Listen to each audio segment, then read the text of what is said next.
10 years. For 10 years, Maya had built a new life, brick by painful brick, over the ruins Mark had left behind.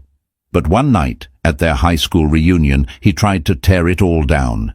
He stood before their old friends, his voice dripping with false pity, painting her as a failure, a washed-up trophy wife who'd traded her soul for security. He thought he had her trapped, shamed and broken. He thought no one would ever see the truth. He never imagined her new life and her new husband would walk through that door. The invitation had been sitting on the marble island in her kitchen for 3 weeks, a crisp, cream-colored rectangle of judgment. Northgate High School class of 2014 10-year reunion. Maya Vale, no, she was Maya Ashford now, traced the embossed crest with a manicured finger, a familiar knot tightening in her stomach. It wasn't the reunion itself that terrified her. It was him, Mark. The name alone was a phantom limb, an ache where a part of her used to be, amputated but never forgotten.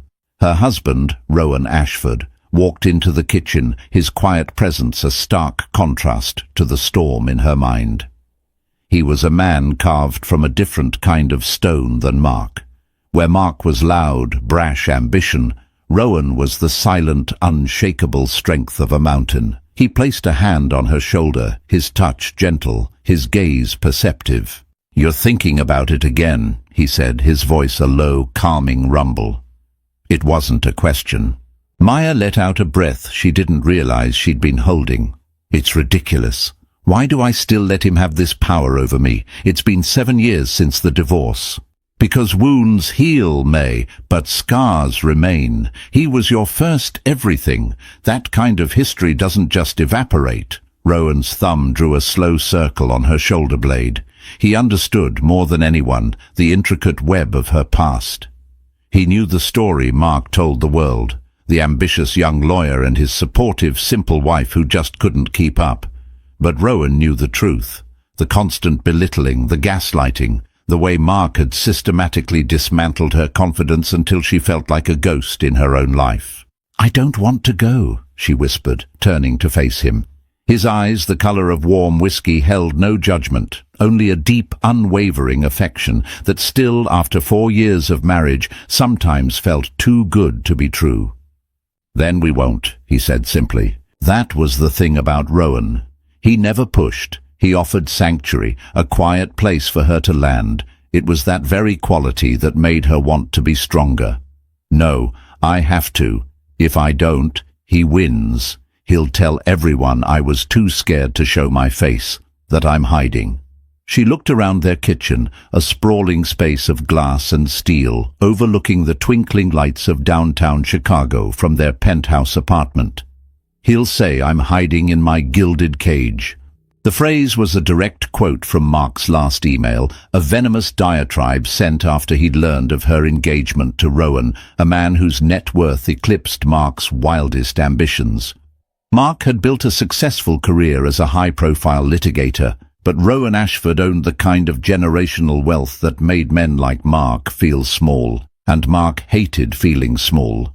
"What he says is a reflection of him, not you," Rowan murmured, pulling her into a gentle embrace.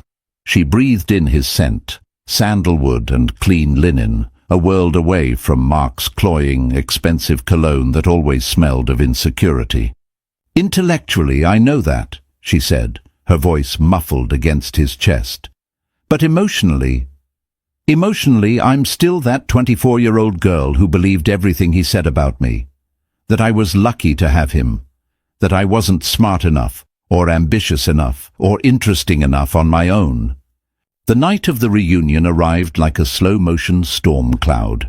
Maya stood before the full-length mirror in their dressing room, a space larger than her first apartment with Mark. She wore a sapphire blue dress, a simple, elegant sheath that Rowan had picked out. It was understated, yet the color made her blue eyes blaze, and the cut hinted at the strength she'd built, both in the gym and in her soul. She had spent the last 4 years rediscovering the woman Mark had tried to erase. With Rowan's quiet encouragement, She had gone back to school, finishing the art history degree she'd abandoned to support Mark's legal career. She'd started a small but successful consultancy firm, helping private collectors authenticate and curate their acquisitions. She was no longer just Mark's ex-wife or Rowan's wife. She was Maya Ashford, respected, knowledgeable, her own person. So why did she feel like an imposter in her own skin tonight? "You look breathtaking." Rowan's voice from the doorway made her jump.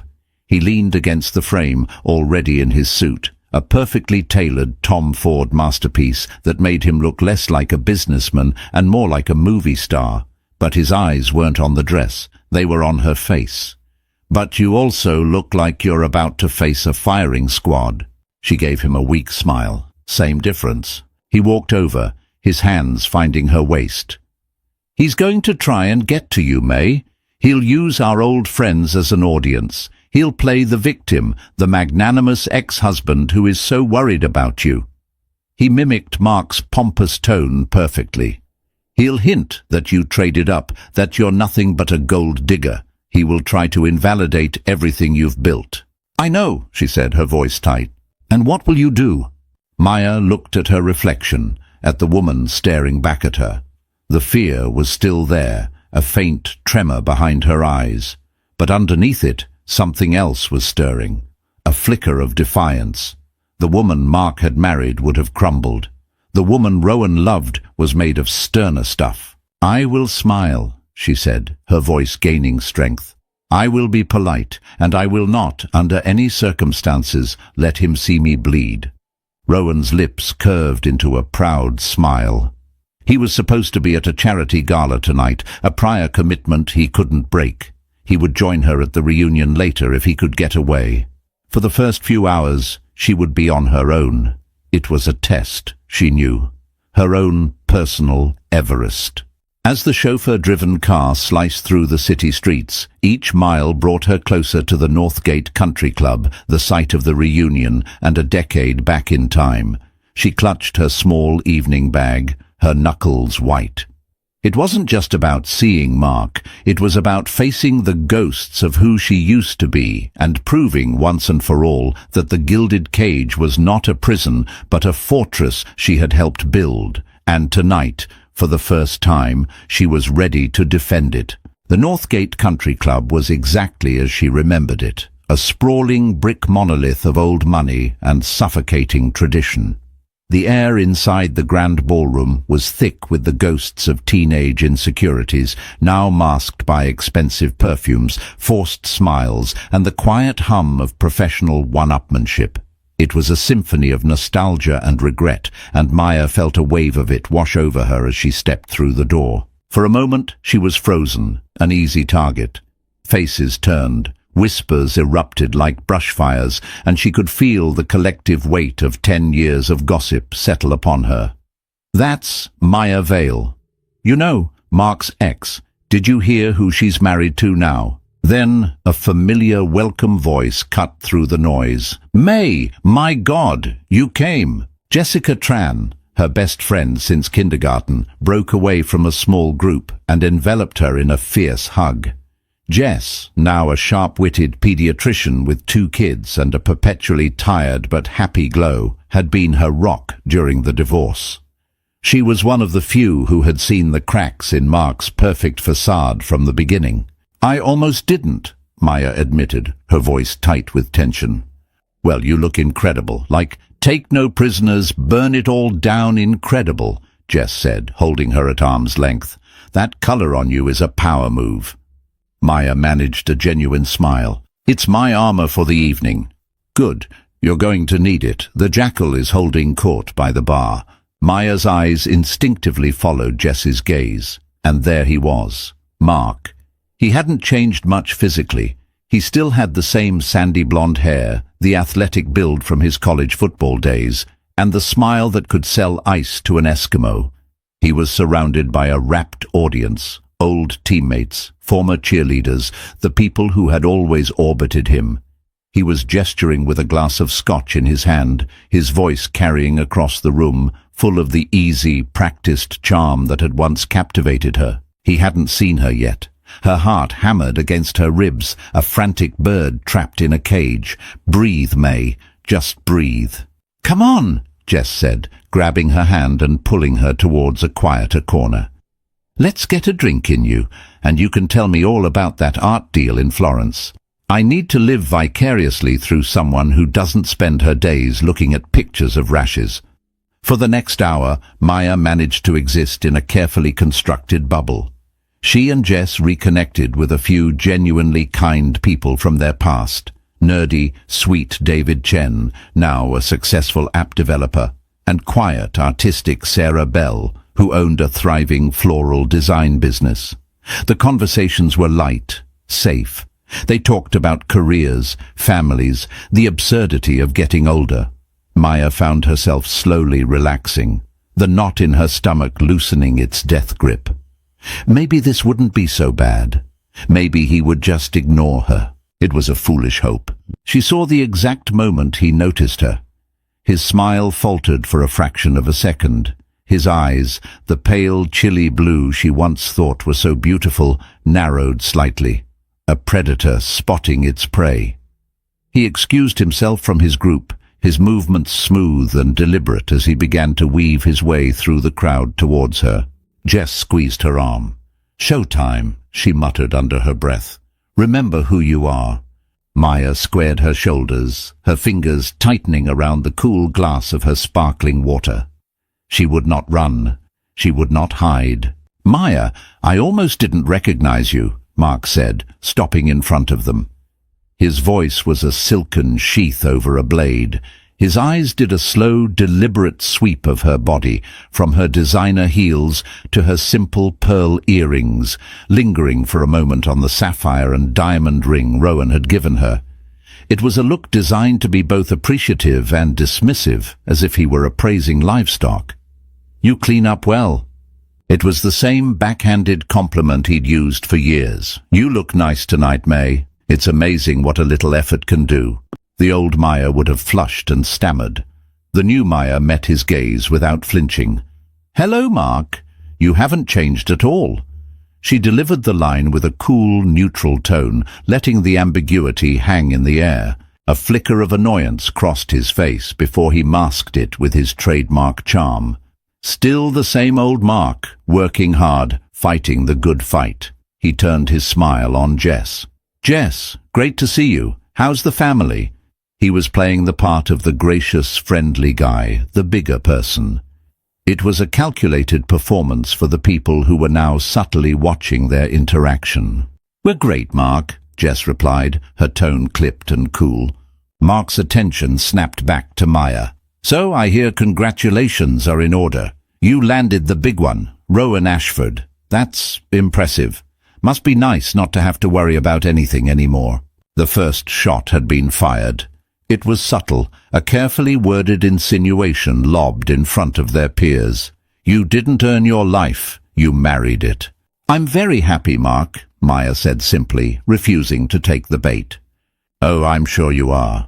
It's a long way from our tiny walk-up in Wrigleyville, isn't it?"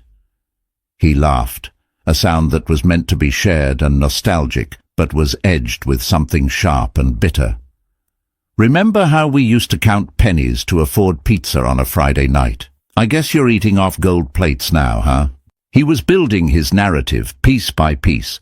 He was the salt-of-the-earth guy they all remembered, the one who'd built his success from scratch.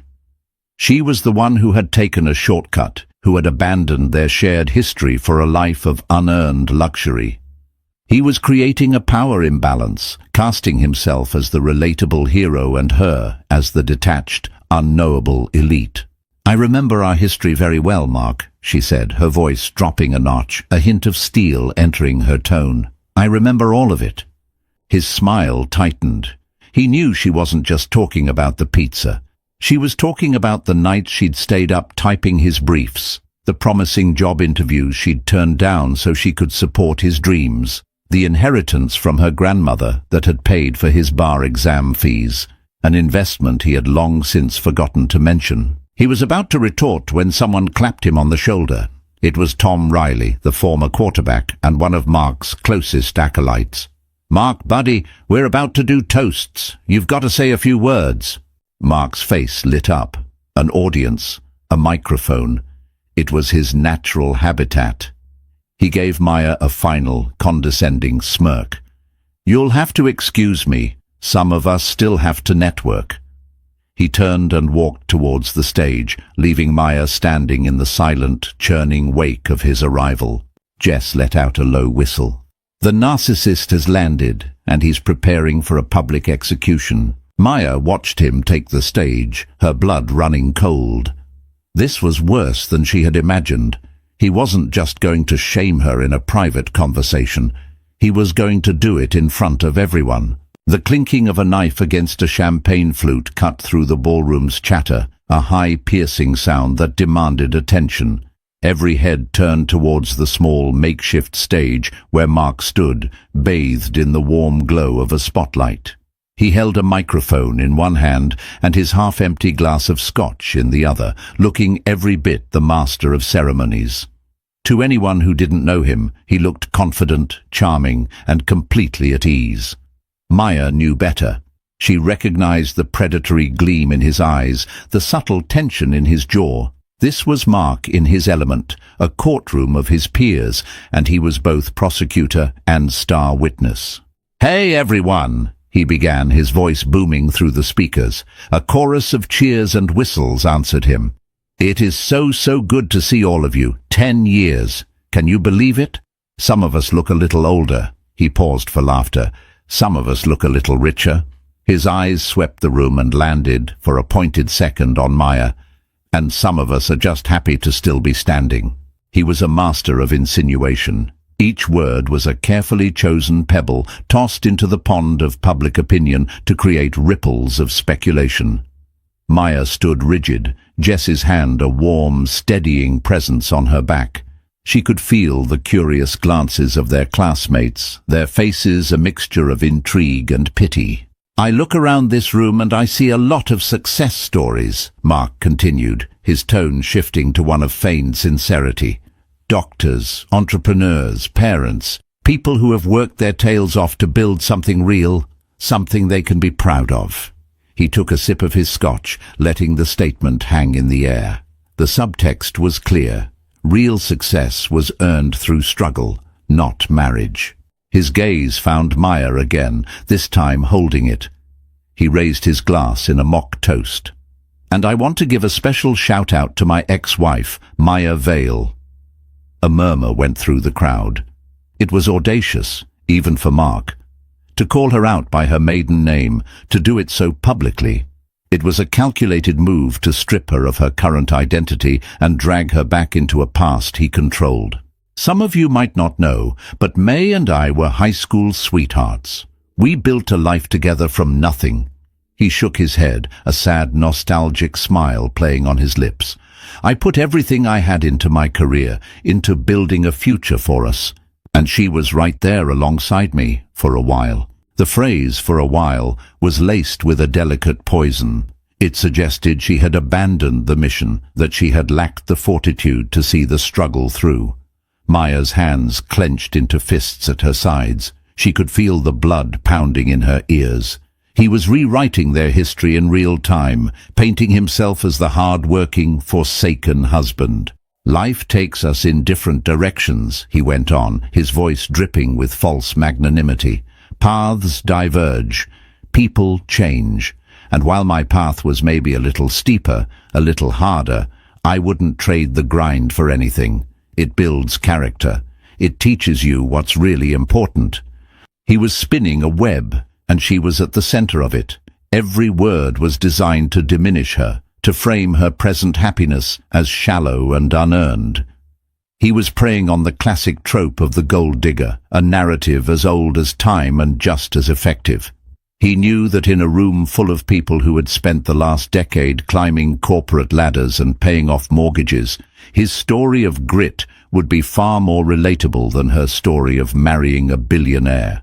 A woman near them, someone Maya vaguely remembered as a cheerleader named Tiffany, whispered to her friend, just loud enough to be heard, "Wow, I always wondered what happened with them. He seemed so broken up about it." Maya's stomach churned. It was working. He was casting his spell, and they were all falling under it. "But you know," Mark said, leaning into the microphone, his voice dropping into a confidential, almost confessional tone, "I worry about her sometimes. I do." He looked directly at Maya now, his eyes filled with a theatrical concern that made her skin crawl. When you get handed everything on a silver platter, you can lose touch with reality. You can forget who you are, where you came from. You can forget the people who were there for you when you had nothing. This was the first stone. It wasn't a direct accusation, but an expression of concern. It was a masterful piece of manipulation, framing his cruelty as kindness. He wasn't attacking her, he was worried about her. He was the good guy, the caring ex-husband who just wanted what was best for her. The silence in the room was deafening. Everyone was watching her, waiting for her reaction. A tear, a denial, an angry outburst. Any emotional response would be a victory for him, proof that his words had hit their mark. Maya took a slow, deliberate breath. She remembered Rowan's words. "He will try to invalidate everything you've built." She remembered her own promise. "I will not let him see me bleed." She raised her chin slightly. She did not look away from Mark's gaze, and she did something he did not expect. She smiled. It wasn't a big smile, not a happy one. It was small, serene, and utterly unreadable. It was the smile of a woman who knew a secret he couldn't possibly comprehend. Her lack of reaction seemed to throw him off balance. He had expected a crack in her composure, a sign of weakness he could exploit. He saw none. He faltered for a moment, his folksy charm evaporating, revealing the raw animosity beneath. He recovered quickly, ending his toast with a flourish. "So, here's to the class of 2014, to hard work, to real success, and to never forgetting who you are." A smattering of applause broke the tension, but it was hesitant. Mark had overplayed his hand slightly. The attack had been too personal, too pointed. He had made people uncomfortable, but the damage was done. The first stone had been cast, and Maya knew it was only a matter of time before the rest of the crowd felt emboldened to pick up theirs. Mark's toast had changed the atmosphere of the room. It was as if he'd pulled a thread that began to unravel the polite social fabric of the evening. The air, once filled with cheerful reminiscence, was now charged with the electric hum of gossip. Maya felt like a specimen under glass, the subject of 100 silent conversations. The whispers were everywhere, discreet but palpable. She could see them in the quick, sidelong glances, the heads bent together in conspiratorial huddles, the sudden silences that fell when she walked past a group. Jess, fiercely loyal, tried to run interference. "Don't listen to them, May. They're vultures. They feed on this stuff." But the judgments were impossible to ignore. They were subtle, delivered not in outright accusations, but in the careful phrasing of questions. "Maya, it's so good to see you." It was Bethany Wells, a woman who had peaked in high school as the queen bee and now seemed desperate to cling to any semblance of social relevance. Her smile was wide, but her eyes were sharp and probing. "We were all so surprised to hear about you and Mark. You two seemed so perfect. And then, wow, Rowan Ashford. What a whirlwind that must have been." The implication was clear. How did someone like you land someone like him so quickly? "It's been a wonderful 4 years, Maya replied evenly, refusing to elaborate. Her brevity was a shield, but Bethany saw it as a challenge. "I can imagine. I saw your picture in Chicago Monthly last winter from that hospital fundraiser. The Ashford Foundation, right? It must be incredible being a part of that. So different from, bake sales and PTA meetings." Bethany's laugh was brittle. It was a classic mean girl tactic. Feign admiration while simultaneously highlighting their perceived differences to create a sense of otherness. She was reminding everyone that Maya no longer belonged to their world. Before Maya could respond, Scott Peterson, one of Mark's former football buddies, sauntered over, a beer in his hand and a smug look on his face. "Vale! Or Ashford, I guess. Mark was just telling us about the old days. Man, we were broke back then. But we had fun, didn't we? Nothing beats earning your first real paycheck, you know. He clapped Mark, who had conveniently reappeared on the back. This guy's a killer in the courtroom. Built his firm from the ground up. You must be so proud of him. The question was a deliberate jab designed to force her into an awkward position. If she agreed, she validated Mark. If she disagreed, she looked bitter. Mark's ambition was always one of his defining qualities, she said, her voice a carefully polished surface. It was the truth, but stripped of any warmth. Mark draped an arm around Scott's shoulders, playing the part of the magnanimous leader. "Oh, that's ancient history, Scotty. We've all moved on to bigger and better things." He looked at Maya. "Some of us just had to climb a taller ladder to get there." The whispers grew louder, the judgments more pronounced. Each interaction was a small paper cut, insignificant on its own, but collectively they were beginning to bleed her resolve. Mark had successfully poisoned the well. He had framed the narrative, and now his allies were reinforcing it. They saw him as the self-made man, the relatable guy from their shared past. They saw her as an outsider who had cashed in her ticket for an easy life. The most painful part was the silence of those who should have known better. People she had considered friends, people who had been to her and Mark's first apartment, who had seen her working 2 jobs to support them while he was in law school. They now stood by, their faces averted, unwilling to challenge Mark's version of events. Their silence was a form of complicity, a quiet endorsement of his cruelty. It fed her deepest fear, that Mark had been right all along, that she was forgettable, insignificant, her contributions easily erased from history. She retreated to a small, empty table in the corner, needing a moment to breathe. The ballroom felt like it was closing in on her, the cheerful music a mocking counterpoint to the turmoil in her chest. She watched Mark work the room, laughing, shaking hands, accepting pats on the back. He was glowing with a victor's confidence. He was not just shaming her, he was rallying support, solidifying his social standing at her expense. This was his hidden motive, she realized. It wasn't just about hurting her, it was about power. In their small shared world of Northgate High alumni, he was re-establishing his dominance. He was settling a score that had nothing to do with their marriage and everything to do with his own fragile ego, which had been wounded by her marrying a man far more successful than he could ever hope to be. A figure approached her table, and she braced herself for another assault. But it was David Chen, the quiet tech developer from earlier. He held 2 bottles of water, offering one to her. I thought you might need this," he said, his eyes kind. "He's being a real jerk." Tears pricked Maya's eyes, a sudden sharp sting of gratitude. "Thank you, David. I remember how you used to help me with my calculus homework in the library, even when you were swamped with your own stuff," he said, sitting down. "And I remember you spotting me $20 for a concert ticket when my dad had cut off my allowance. You were always one of the good ones, May." His simple act of decency was a lifeline in a sea of judgment. It was a reminder that not everyone had bought into Mark's lies. "He's telling everyone I'm some kind of kept woman," she said, her voice trembling slightly. David snorted. "Anyone who believes that is an idiot." Mark was always an expert at making himself look good by making other people look bad. Some things never change. Their quiet conversation was a brief reprieve, but it was interrupted by the booming of Mark's voice once again. He was back on the stage, a fresh drink in his hand. "All right, everyone, settle down, he called out.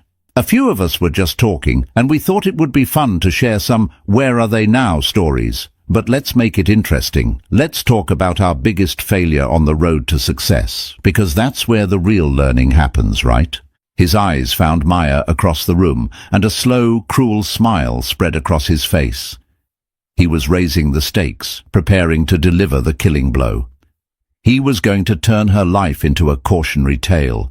Mark's new game was a masterstroke of psychological warfare. By framing it as a discussion of failure, he gave himself license to be brutally personal under the guise of honest reflection. He started with a self-deprecating story about his first failed business venture, a lawn-mowing enterprise in high school that charmed the crowd and cemented his image as a relatable, humble guy. He then passed the microphone to a few of his friends who shared sanitized anecdotes about bad investments or career missteps, all with neat, happy endings. It was all a carefully constructed preamble, a warm-up for the main event. Maya watched, her dread mounting with each speaker. She knew the microphone was moving with purpose, a weapon being passed from hand to hand until it reached its intended target. The room was a pressure cooker, and she was at its center. Finally, Mark reclaimed the stage.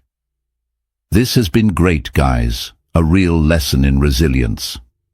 He paused, his expression shifting to one of deep, sorrowful contemplation. "But it gets me thinking about a different kind of failure. Not a business failure, but a personal one." He looked out over the crowd, his gaze sweeping past Maya as if he were just speaking to the room at large, but the focus of his energy was unmistakable. "You can have all the success in the world, but it doesn't mean much if you lose yourself along the way. I once knew someone who had so much potential, so much light. She was an artist, brilliant. She could have done anything." Maya's breath hitched. He was talking about her. He was talking about the paintings she used to create, the passion she had poured onto canvases in the small studio apartment they once shared. The passion he had first encouraged, then slowly, methodically extinguished with his criticism and indifference. "But she got scared," Mark continued, his voice resonating with pity.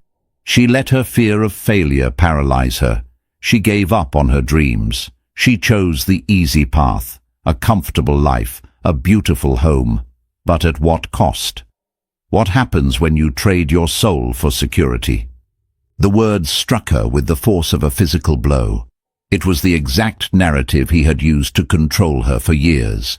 He had convinced her that her art was a childish hobby, that her ambitions were unrealistic, and that her only real value was in supporting his.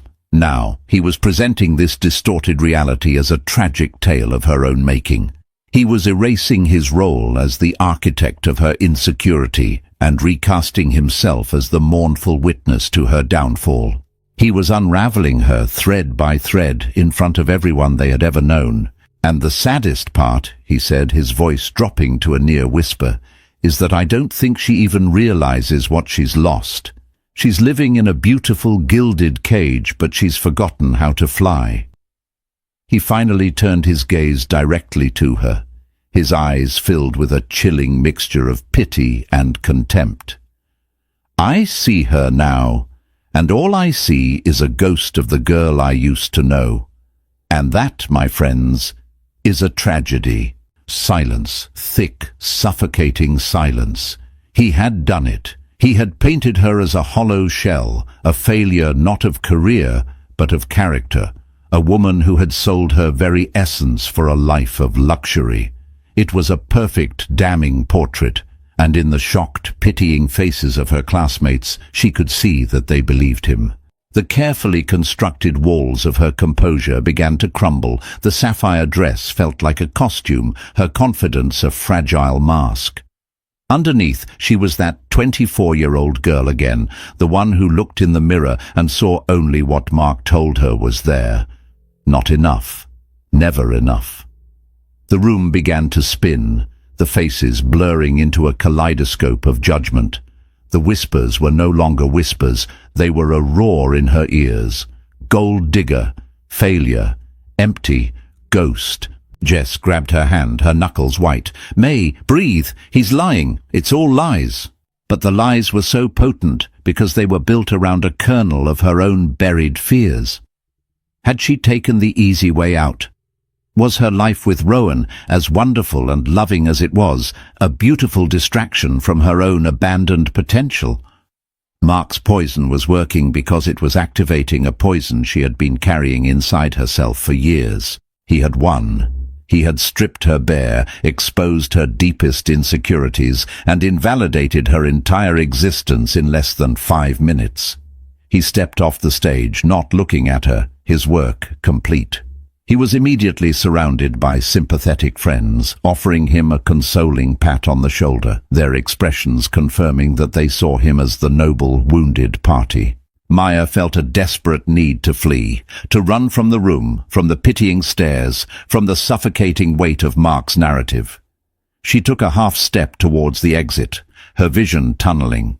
And then, the grand ballroom doors at the far end of the room swung open. A man stepped inside. He wasn't loud or ostentatious, but his presence seemed to suck the very air out of the room. He was tall and impeccably dressed, but it was the aura of quiet, unshakable authority that commanded instant attention. He stood for a moment, his whiskey-colored eyes scanning the crowd with a calm, discerning intelligence. He wasn't looking for anyone in particular, but the room's entire social ecosystem seemed to shift and recalibrate around him. The whispers started again, but this time they were different. They were not filled with gossip and judgment, but with awe and disbelief. "Is that— Oh my God, it is! That's Rowan Ashford!" He saw her. Across the crowded room, his eyes found hers. The noise, the judgment, the crushing weight of Mark's words, it all seemed to fade into the background. He didn't smile. He didn't need to. His gaze was a lifeline, a silent promise. "I'm here." He began to walk towards her, his stride unhurried and deliberate. The crowd parted for him like the Red Sea. Mark, in the middle of his circle of sympathizers, turned to see what had caused the commotion. His face, flushed with victory just moments before, went slack. The color drained from it, leaving behind a pasty, shocked pallor. The hunter had just realized that a much larger, more dangerous predator had entered his territory. Rowan's entrance was not an arrival. It was an event. He moved through the ballroom with an economy of motion that bespoke a man utterly comfortable in his own skin, a man for whom rooms like this were not a stage for performance, but simply a space to be occupied. The collective gaze of the Northgate High alumni followed him, a ripple of silent awe and frantic reassessment spreading through the crowd. This was not just a successful man. This was a different echelon of existence, a name they read in the Wall Street Journal, not in the local paper. Mark and his coterie were frozen mid-sentence, their self-congratulatory bubble instantly burst. Mark's face was a canvas of conflicting emotions, disbelief, fury, and a sudden, stark awareness of his own provincial status. He, who had just spent the last hour meticulously crafting his image as the self-made king of their small pond, was now face to face with an ocean. Rowan didn't so much as glance in Mark's direction. His focus was entirely on Maya. As he drew closer, he saw the tremor in her hands, the sheen of unshed tears in her eyes, the fragile way she held herself together. His expression, which had been neutral and observant, softened with a deep, protective tenderness that was meant only for her. He reached her and, without a word, took her hand. His fingers were warm and strong, a solid anchor in her swirling sea of panic. He lifted her hand to his lips and pressed a gentle kiss to her knuckles, a small, intimate gesture that was somehow more powerful and declarative in this public space than any grand pronouncement. "I'm sorry I'm late," he said, his voice low and for her ears only. The gala was interminable. "Rowan," she breathed, his name a prayer of relief. "What are you doing here?" "You're my wife," he answered simply, as if that were the only explanation necessary in the world. He turned his attention to Jess. "Jessica, it's good to see you."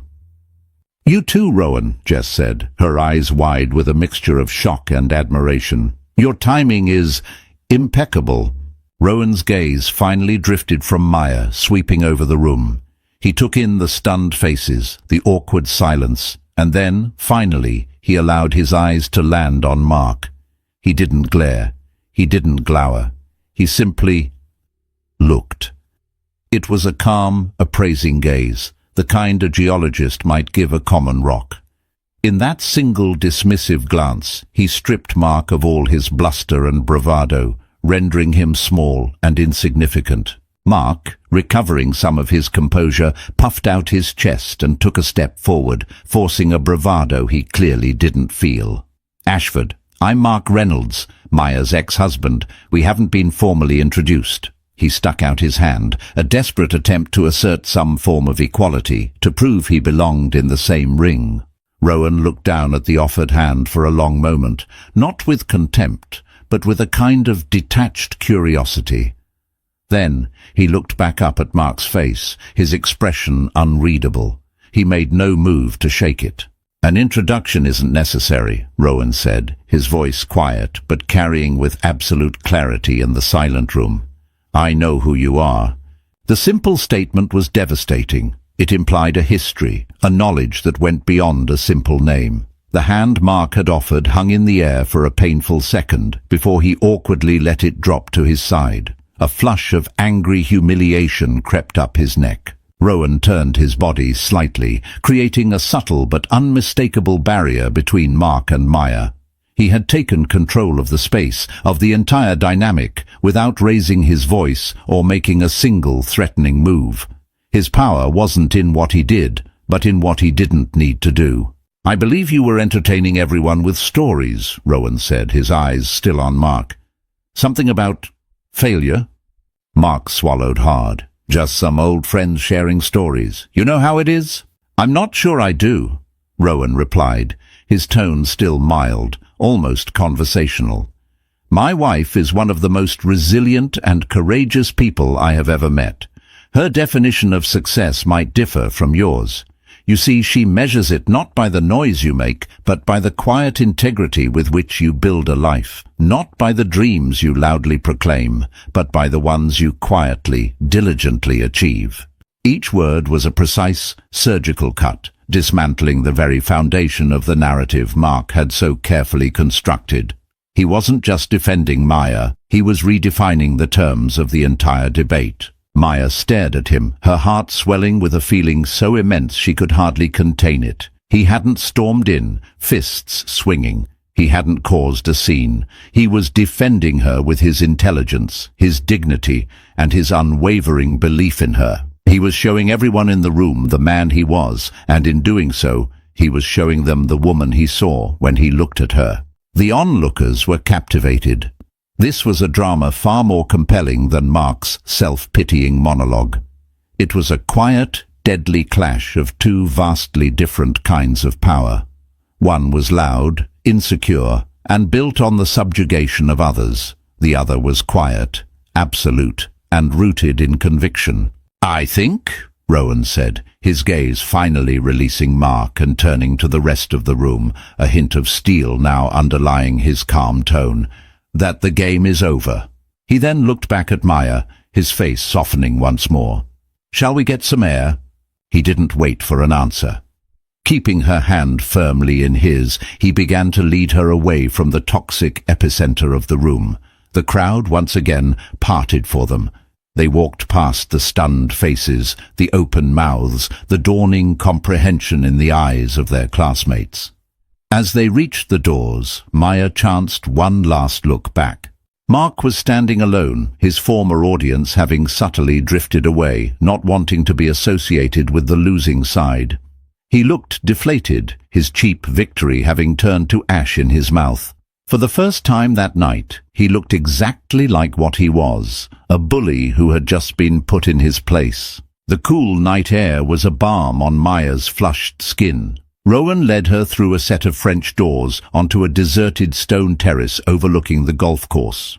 The manicured green, bathed in the silvery light of the moon, was a landscape of perfect, ordered calm, a world away from the social battlefield inside. For a long moment they stood in silence, the distant sound of the party a muted thrum behind them. Maya finally let out a shuddering breath, the tension of the last few hours releasing from her body in a wave.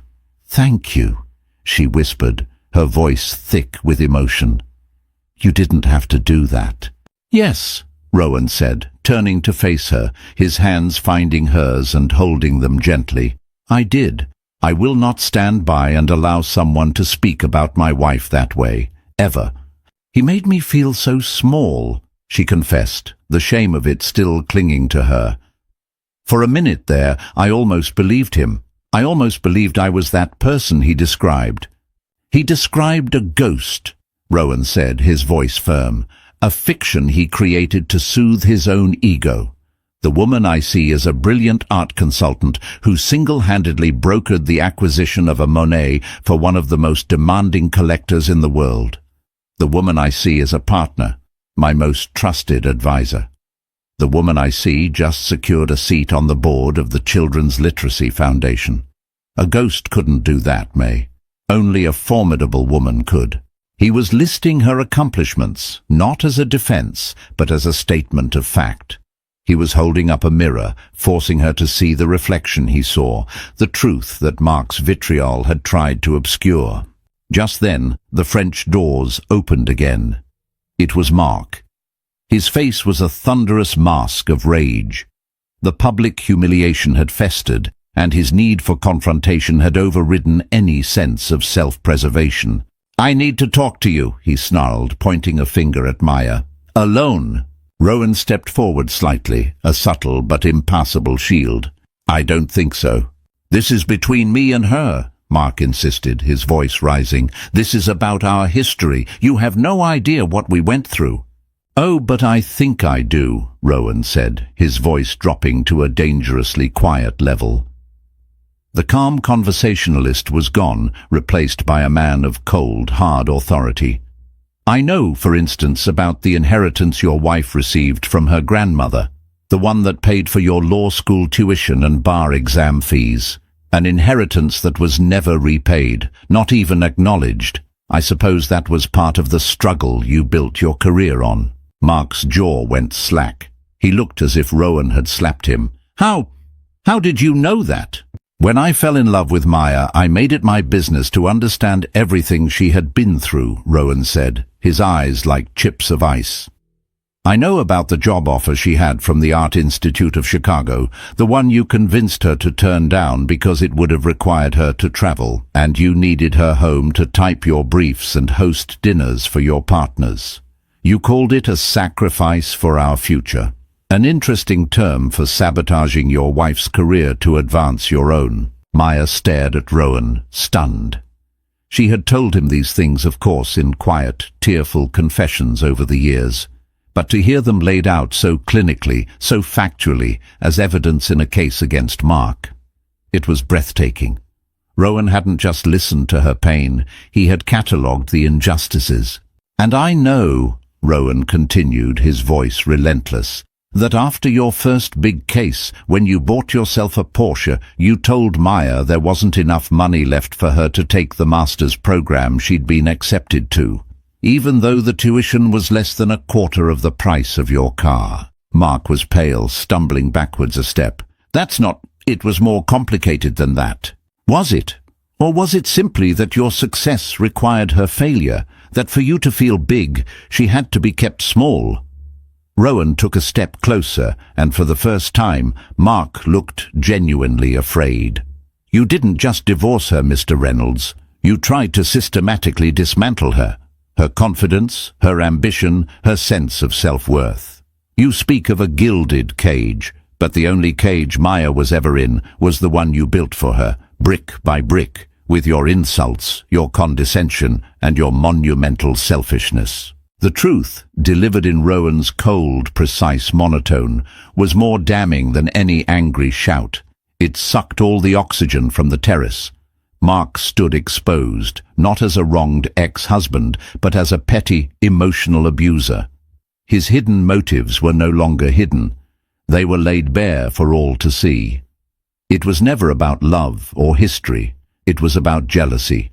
The professional jealousy of a man who resented his wife's potential, and the personal bitterness of a man who couldn't stand to see her happy and thriving with someone else. "So you are correct," Rowan concluded, his voice softening slightly as he turned his gaze back to Maya. "This is about your history, and I am here to ensure that history no longer has the power to harm her." He then looked back at Mark, his expression one of finality and dismissal. "You are a footnote in my wife's story, Mr. Reynolds. I suggest you learn to accept that." With that, Rowan took Maya's hand, turned his back on the sputtering, defeated man, and led her away from the terrace, leaving Mark alone with the wreckage of his own lies. It wasn't a loud victory, but a quiet one, a quiet defense that had roared like a lion. When Rowan and Maya stepped back into the ballroom, the atmosphere was electric. The confrontation on the terrace hadn't been seen, but the shift in power that occurred when Rowan arrived was still palpable. Mark stumbled in a moment later, his face ashen, his bravado utterly gone. He looked like a deflated balloon, and the sight of his defeat was a truth more potent than any gossip. He avoided everyone's eyes, making a beeline for the bar, where he downed a glass of scotch in one go. The spell was broken. The narrative Mark had so carefully woven had been shredded. People who had been quick to offer him sympathy and join in the judgment of Maya now seemed uncertain, their allegiances shifting in the face of a new, undeniable reality. They began to look at Maya differently, not with pity, but with a dawning respect. They were seeing her not through Mark's tainted lens, but as the woman who stood beside Rowan Ashford, her equal in grace and quiet strength. Jess and David Chen rushed over, their faces beaming. "That was," Jess said, searching for the right word, "biblical. I've wanted to see someone put him in his place for 10 years. David just shook his head in admiration. He didn't even raise his voice. But the true reckoning was yet to come. It wouldn't come from Rowan. It would come from Maya herself. Bolstered by Rowan's unwavering defense, feeling the ground solid beneath her feet for the first time all night, she felt a profound shift within her. The fear was gone, replaced by a cold, clear anger. An anger not just at Mark, but at herself, forever letting him convince her she was less than she was. She saw Bethany Wells and Scott Peterson, two of Mark's most vocal supporters, huddled near the hors d'oeuvres table, casting nervous glances in her direction. The old Maya would have ignored them, would have been content with her private victory. The new Maya, the woman Rowan saw, walked directly towards them. They fell silent as she approached, their discomfort obvious. "Bethany," Maya began, her voice calm and steady. "You mentioned earlier how different my life must be now. You're right, it is. For instance, my husband doesn't see my dreams as a threat to his own. He doesn't tell me my passions are foolish hobbies. He celebrates my success instead of trying to sabotage it. That's the primary difference, not the money." Bethany's face flushed a deep, mottled red. She opened her mouth to speak, but no words came out. Maya then turned to Scott. "And Scott, you said you were proud of Mark for building his firm from the ground up. You should know, the seed money for that firm came from my grandmother's inheritance, an investment I made in him because I believed in him, an investment he conveniently forgets to mention when he's telling his heroic origin story." Scott looked at the floor, at the ceiling, anywhere but at Maya. The truth of her words, delivered without malice but with unshakable conviction, had the undeniable ring of authenticity. She wasn't finished. Her voice rose slightly, not in a shout, but enough to draw the attention of those standing nearby. "For years, I let Mark define me. I let his voice become the only voice I could hear in my head.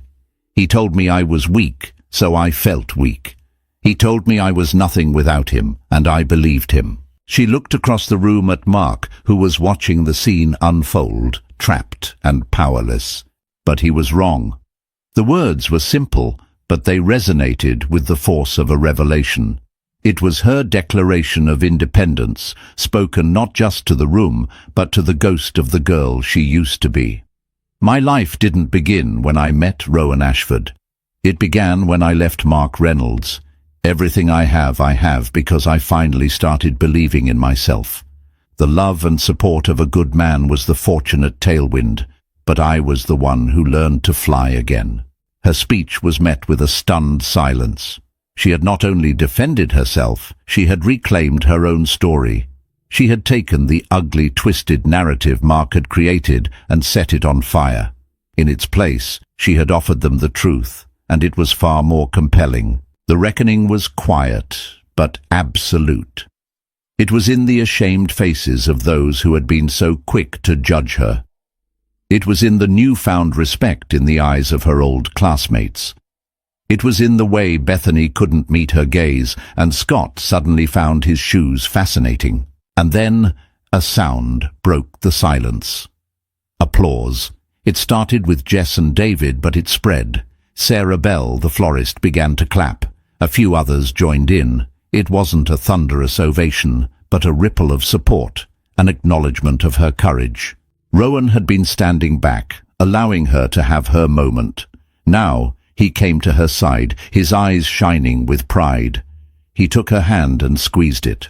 Maya Vale Ashford looked around the room, at the faces of the people she had grown up with.